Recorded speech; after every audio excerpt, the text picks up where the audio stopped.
영국의 석학 역사가 토인비 박사가 역사에 대한 사람들의 태도에 대해서 배를 타고 가는 사람들 가운데 세 부류의 사람이 있음을 비유를 들면서 역사를 보는 그 세 부류의 그런 사람들이 있다는 것을 설명합니다.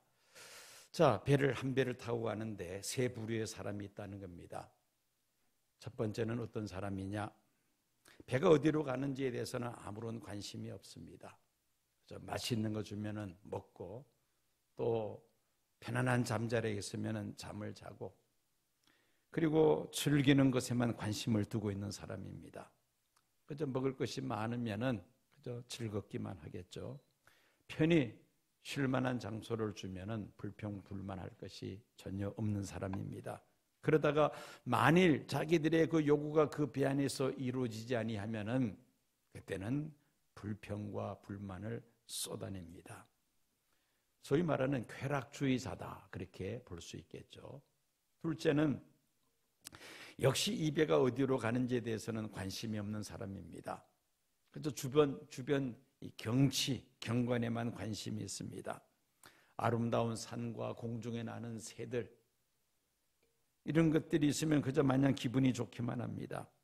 목적지가 어디이며 그 목적지를 향해서 이 배가 가고 있는지에 대해서는 관심이 없는 사람입니다.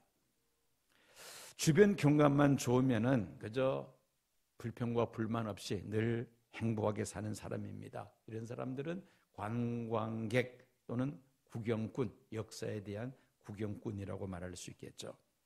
세 번째 부류의 사람은 이 배의 목적지가 어디인지를 알고 있는 사람입니다. 최종적인 목적지를 분명히 알고 있는 사람이죠. 그들은 어떤 일이 있다 하더라도 그 정확한 목적지를 향해서 정해진 시간에 도착하기 위해서 안간힘을 쓰는 사람입니다. 쉬지 않고 노를 젓는 사람이죠. 어떻게 해서든지 간에 그 정한 시간에 정한 목적지에 도착하기 위해서 최선을 다한 사람입니다. 이런 사람은 어떻게 보면은 신앙적인 차원에서 볼 때 천국을 향한 순례자의 삶이다, 그렇게 말할 수가 있을 것입니다. 자, 토인비는 이렇게 역사학자로서 역사에 대하여 첫째는 쾌락주의자, 두 번째는 구경꾼, 세 번째는 목적지를 향한 분명한 의식을 가지고 있는 사람, 이렇게 세 부류로 나눕니다. 오늘은 종려주일입니다. 온 인류를 죄에서 구원하시기 위하여 예수님께서 나귀 새끼를 타시고 예루살렘 성 안으로 들어가신 날을 기념하는 종려주일이죠.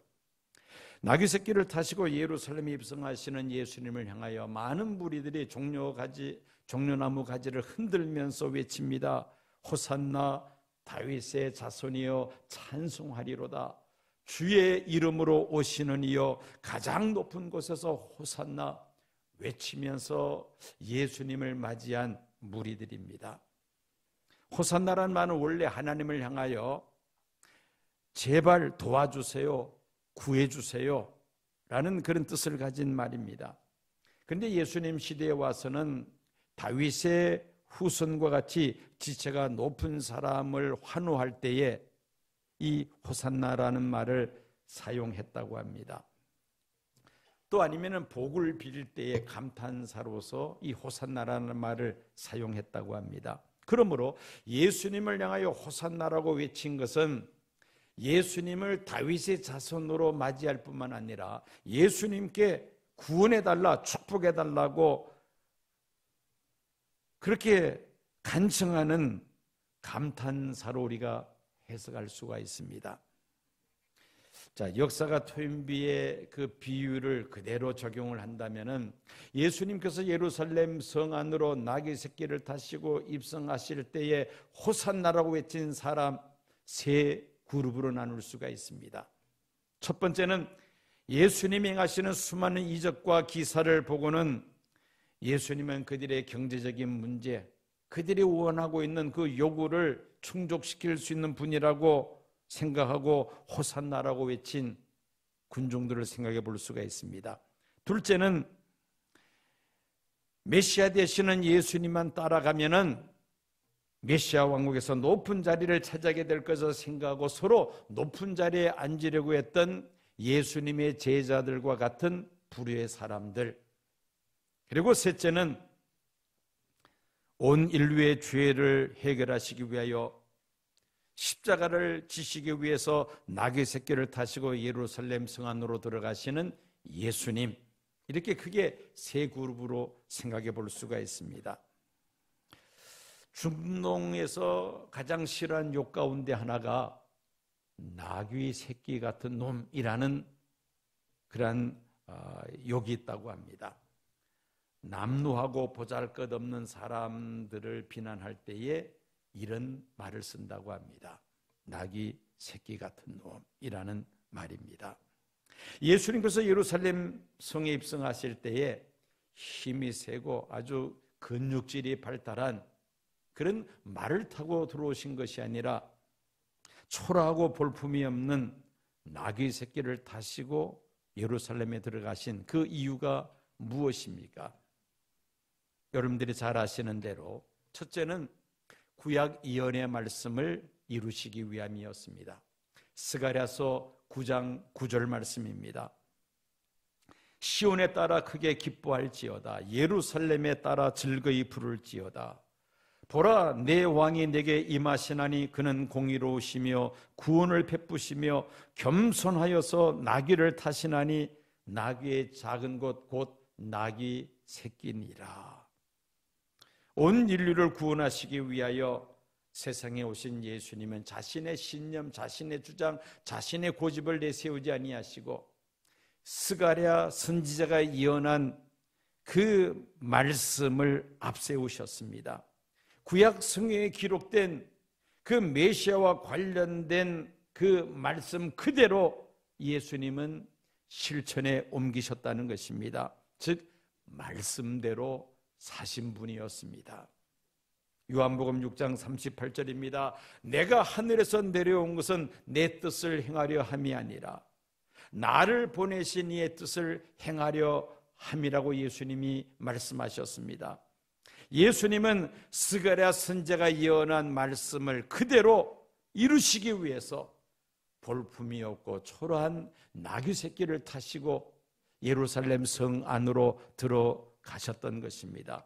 둘째는 예수님은 겸손하셨기에 나귀 새끼를 타셨습니다. 자동차를 타고 다니는 것이 보편화된 우리 사회에서 타고 다니는 차가 그 사람의 사회적인 지위와 경제력을 나타내는 것처럼 보이기 때문에 이 차량은 갈수록 고급화되는 그런 경향이 있습니다. 간혹 타고 다니는 자동차를 통해서 자기를 과시하고 싶어지는 그런 유혹을 사람들이 받습니다. 예수님 당시에도 돈이 많은 사람, 사회적인 지위가 높은 사람, 또 로마 군병들 타고 다니는 말들과 마차들이 있었습니다. 그럼에도 불구하고 예수님께서 초라한 나귀 새끼를 타신 것은 예수님이 겸손하셨기 때문입니다. 성자 하나님이신 예수님께서 마음만 먹으면 무슨 일이든지 다 하실 수 있는 분입니다. 그렇지만은 자기를 낮추시고 하나님의 말씀을 앞세우시는 겸손함이 있었기 때문에 예수님은 나귀 새끼를 타시고 예루살렘 성 안으로 들어가셨다는 말씀입니다. 셋째는 평화의 왕으로 오셨기 때문이었습니다. 주전 4세기 세계를 무력으로 정복한 알렉산더 대왕이 바로 이 예루살렘 성으로 들어갈 때에는 그야말로 백마를 타고 수많은 군사들의 호위를 받으면서 성 안으로 들어갑니다. 그때 유다의 왕과 그리고 제사장들과 그리고 많은 그 귀족들, 권력자들이 다 그 알렉산더 왕 앞에 무릎을 꿇습니다. 그러나 예수님께서 예루살렘 성에 입성하실 때는 전혀 다른 모습입니다. 초라한 나귀 새끼를 타시고 들어가십니다. 말이 전쟁의 상징이라면 나귀는 평화의 상징이라 말할 수가 있죠. 군인이 나귀를 타고 전쟁터로 달려갈 수는 없습니다. 스가랴서 9장 10절 말씀입니다. 내가 에브라임의 병거와 예루살렘의 말을 끊겠고 전쟁하는 활도 끊으리니 그가 이방 사람에게 화평을 전할 것이요 그의 통치는 바다에서 바다까지 이르고 유브라데 강에서 땅끝까지 이르리라. 메시아가 오시면은 온 세상에 평화를 선포한다는 예언의 말씀입니다. 그때는 하나님은 전쟁의 말과 병거들을 끊어버리시겠다고 말씀하십니다. 그리고 메시아를 통하여 모든 나라의 평화를 전할 것이라고 말씀합니다. 그 메시아가 온 세상을 통치하실 것을 스가랴 선지자가 예언했던 것입니다. 예수님은 이 세상의 왕으로 오시되 정복자로 오신 것이 아닙니다. 온 인류에게 평화를 주시기 위하여 평화의 왕으로 오신 것입니다. 그래서 예수님은 나귀 새끼를 타시고 예루살렘 성 안으로 들어가셨습니다. 예수님은 범죄함으로 죽을 수밖에 없는 인생들을 죄에서 자유케 하시기 위하여 죽기를 무서함으로 사망의 권세를 잡은 자 마귀에게 일평생 종도로 다는 우리 인생들을 자유하게 하시기 위해서 예수님은 이 세상에 오셨습니다. 하나님은 예수님을 통하여 인류 구원의 역사를 시작하셨고 지금도 진행하고 계시며 예수님 다시 오심으로 그 일을 완성하실 것입니다. 즉 인류의 역사가 만왕의 왕이요 만주의 주가 되시는 예수님을 통하여 이루신다는 말씀입니다. 사도 바울은 로마서 11장 36절에서 이렇게 말씀합니다. 이는 만물이 주에게서 나오고 주로 말미암고 주에게로 돌아감이니라. 그에게 영광이 세세 있을지어다. 예수님께서 만주의 주가 되심을 역설하였습니다. 재림하시는 예수님에 대하여 요한계시록 19장 16절을 보면은 그 옷과 그 다리에 이름 쓴 것이 있으니 만왕의 왕이요 만주의 주라 하였더라 라고 말씀하고 있습니다. 예수님은 만왕의 왕이요 만주의 주가 되신다는 말씀입니다.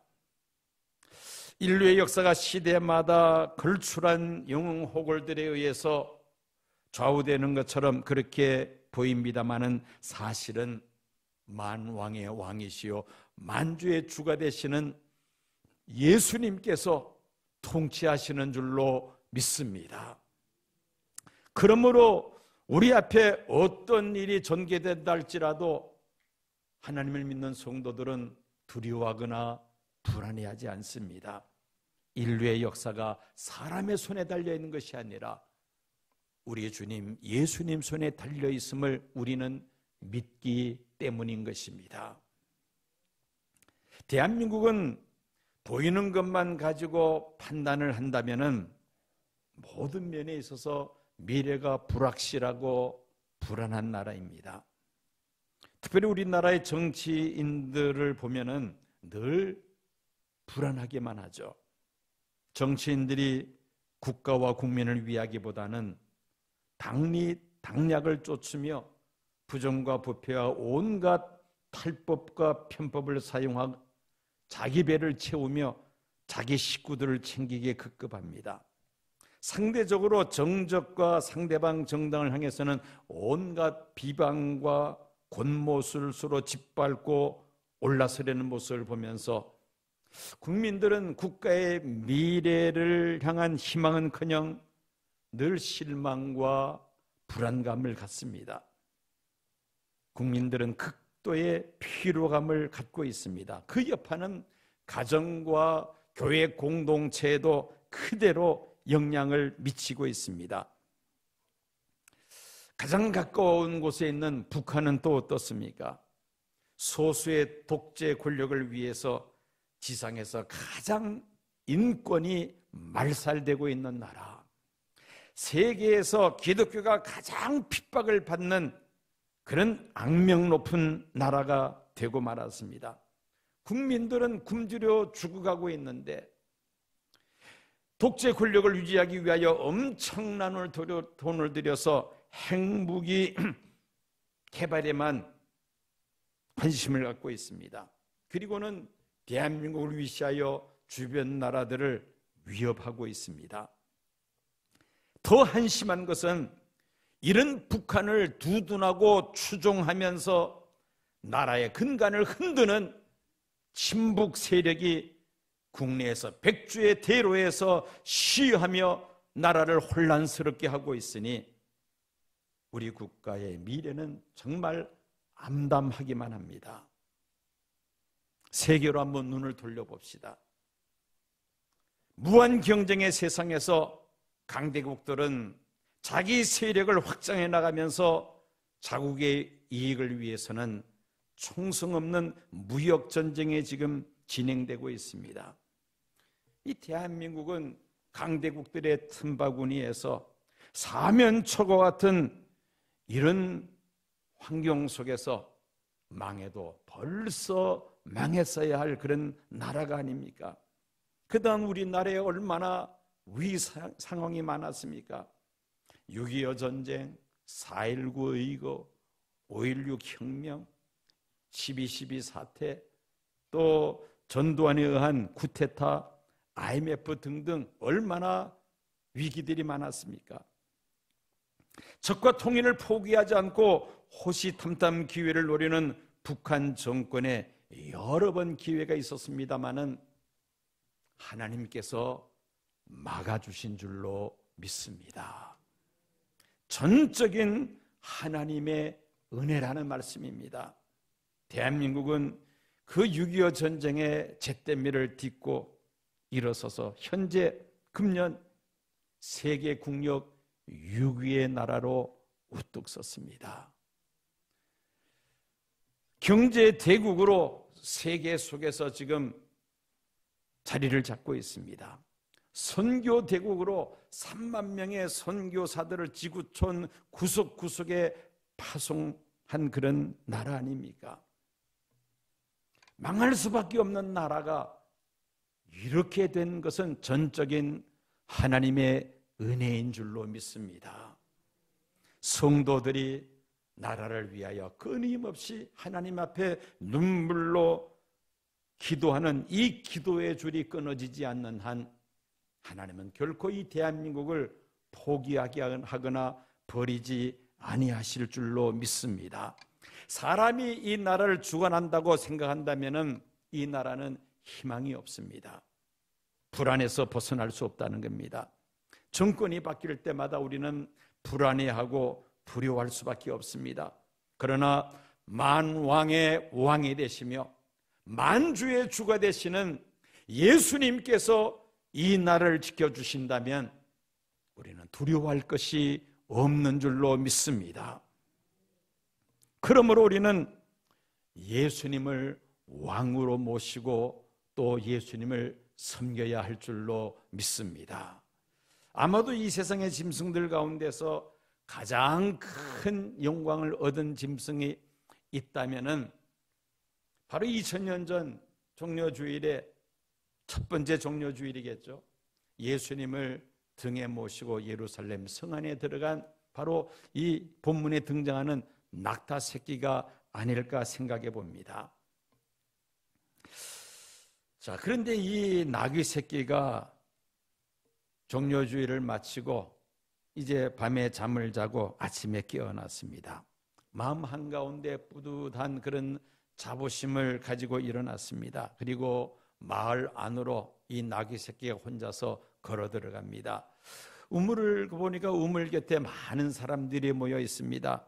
내가 저 사람들에게 뭔가 보여줘야 되겠다, 그렇게 속으로 생각하며 그 우물 곁을 아주 점잔을 빼며 다가갔습니다. 그런데 누구 하나 이 나귀 새끼에게 눈길을 주는 사람이 없습니다. 이 나귀 새끼는 그 사람들에게 말합니다. 여러분들은 왜 겉옷을 벗어 땅에 펴지 않습니까? 여러분들은 내가 누군지 모른다는 말입니까? 화가 나서 소리를 칩니다. 근데 사람들은 기가 막힌 표정으로 이 나귀 새끼를 쳐다봅니다. 어떤 사람은 막대기로 이 나귀의 엉덩이를 내리치면서 빨리 꺼지라고 고함까지 지릅니다. 세상에 이런 몰지각한 인간들이 있나? 이 나귀는 속으로 생각하면서 시장 쪽으로 방향을 돌립니다. 시장에 가면은 좋은 사람들이, 자기가 알고 있는 사람들이 있기 때문에 아마 자기를 알아줄 것으로 기대했던 것입니다.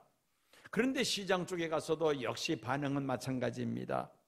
나귀가 시장 한가운데로 한껏 폼을 내면서 걸어갑니다. 그런데 어느 한 사람도 쳐다보지 않습니다. 이 사람들아, 내가 바로 당신들이 종려 가지를 흔들면서 어제 맞이했던 바로 그 나귀라오. 왜 나에게 종려 가지를 흔들면서 환호하지 않는 거야? 버럭 소리를 질러댑니다. 그랬더니만 사람들은 비웃기만 할 뿐 이 나귀를 아는 척도 하지 않습니다. 그만 이 나귀 새끼는 자존심에 금이 갔습니다. 몹시 기분이 언짢은 상태로 집으로 돌아옵니다. 그리고는 길거리에서 자기가 겪은 이야기를 그 엄마 나귀에게 다 이야기를 쏟아놓습니다. 그때 엄마 나귀가 부드러운 음성으로 이 나귀 새끼에게 이렇게 말합니다. 이 바보야, 예수님을 모시지 않는 너는 그냥 보통 나귀 새끼에 불과한 거야. 왜 그것을 너는 알지 못했니?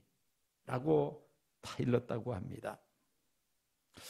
여러분, 예수님을 등에 모셨던 나귀 새끼를 향하여 사람들이 종려나무 가지를 흔들면서 환호했던 것은 바로 그가 등에 모시고 있는 예수님 때문이었던 것입니다. 예수님을 태우지 않는 나귀는 그저 짐이나 부리는 보통 나귀와 다를 바가 없는 것입니다. 바로 이 나귀 새끼가 저와 여러분의 이야기입니다. 예수님 때문에 우리가 이렇게 살아가고 있다는 것이죠. 내가 똑똑해서 내가 잘나서 이렇게 지금 살아가고 있는 것이 아니라는 말입니다. 자만에 빠져서 예수님 없이 살고자 한다면 얼마나 우리가 어리석은 자입니까? 특별히 교회 일꾼들은 열심히 충성하고는 그 영광을 하나님께 돌려야 합니다. 그 영광을 내가 받으려고 한다면 이 어리석은 나귀 새끼와 다를 바가 없다는 것이죠. 사람들이 칭찬하고 환호를 한다 하더라도 그것은 예수님께 하는 것이요, 예수님께서 영광을 받으셔야 한다는 그런 생각을 결코 우리가 놓쳐서는 안 됩니다. 지금까지 내 인생의 주인 역할하는 것이 있다면 무엇입니까? 오랜 세월 세상을 살아가면서 내가 갖고 있는 나의 경험, 나의 지식, 내가 소유하고 있는 세상 재물과 세상 권력, 사회적인 지위, 이런 것들이 만약에 내 삶의 주인 역할을 했다면 이제는 내려놓아야만 합니다. 예수님이 나의 주인이 되셔야 한다는 것입니다. 예수님을 나의 왕으로 모셔야 한다는 말입니다. 내 인생의 주인 되시는 예수님은 2000년 전에 초림하실 때는 초라하고 볼품없는 나귀 새끼를 타시고 예루살렘 성 안으로 들어가셨지만은 우리 예수님 다시 오실 때는 전혀 다른 모습입니다. 요한계시록 19장 11절입니다. 또 내가 하늘이 열린 것을 보니 보라, 백마와 그것을 탄 자가 있으니 그 이름은 충신이라 진실이라 그가 공의로 심판하며 싸우더라. 14절 말씀입니다. 하늘에 있는 군대들이 희고 깨끗한 세마포 옷을 입고 백마를 타고 그를 따르더라. 만왕의 왕이 되시며 만주의 주가 되시는 예수님, 이 세상을 심판하시기 위하여 다시 오실 때는 초라한 나귀 새끼가 아니라 백마를 타시고 하늘의 천군 천사의 호의를 받으면서 다시 오실 것을 성경은 말씀하고 있습니다. 오늘 종료주일을 맞이하여 내 삶을 주관하시고 내 가정과 내가 일하고 있는 직장, 사업장, 내가 운영하는 또 그 사업, 그리고 우리 교회, 이 나라, 이 민족을 주관하시는 만왕의 왕이 되시고 만주의 주가 되시는 예수님, 그 예수님을 나의 주인, 우리의 주인으로 모셔야 할 줄로 믿습니다. 예수님을 나의 왕으로 모셔드릴 때에 나와 내 가정과 내가 속해 있는 모든 그 공동체, 우리 교회, 이 나라, 이 민족, 하나님께서 지켜주시고 함께 하시고 보호해 주실 줄로 믿습니다. 우리 주님 다시 오셔서 세상을 심판하실 때에 영원한 하나님 나라를 우리에게 기업으로 주실 뿐만 아니라 성경에 말씀하고 있는 것처럼 우리로 하여금 그 나라에서 세세토록 왕노릇하게 하실 줄로 믿습니다. 자신이 왕노를 하는 사람들은 이런 축복을 받을 수가 없습니다. 예수님을 왕으로 모신 사람들에게 이런 놀라운 축복이 주어질 줄로 믿습니다.